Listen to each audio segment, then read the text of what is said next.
First of all congrats. ఎందుకంటే ఈ క్యారెక్టర్కి మీరే డిజర్వ్ అని అనిపించింది.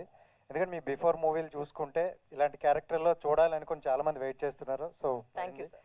నా క్వశ్చన్ ఏంటంటే, అంటే జనరల్గా స్టార్టింగ్ అందరూ సర్ప్రైజ్లు అంటున్నారు.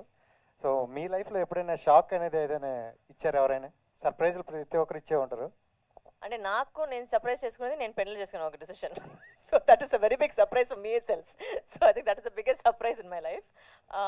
సర్ప్రైజ్ అంటే it's not very easy to surprise me. Usual not surprise very fast. నాకు అంటే ఏమైనా జరుగుతుందంటే తెలిసిపోతుంది నాకు ఏదో ఒక జరుగుతుందని.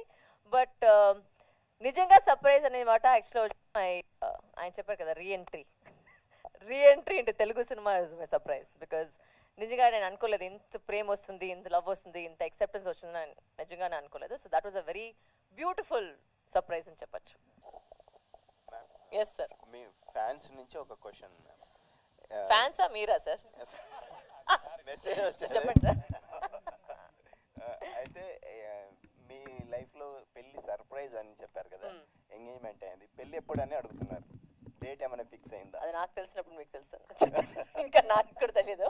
అంటే చేసుకుంటాను, బట్ దట్స్ నాట్ వెరీ అంటే ఏం చెప్పది, the decisions of my life it's very organic. అంటే నేను కూడా అనుకోకలేదు. And it's not going like I think I focus more on work. In fact engagement జరిగిన రోజు నెక్స్ట్ డే వచ్చి నేను షూటింగ్ వచ్చేసాను హైదరాబాద్కి. So I was back to work. That's my same. నాది వచ్చి మెయిన్ వచ్చి cinema, my life is cinema. This is organic and planning it. అది కరెక్ట్గా జరిగేటప్పుడు of course everybody will know when I'm getting married. ఈ ఇయర్లోనేనా next yeah, it will happen this year only. Okay. ఇప్పుడే చెప్పాను, నా ఫస్ట్ లైఫ్ ఫస్ట్ వర్క్ అనేది సినిమానే.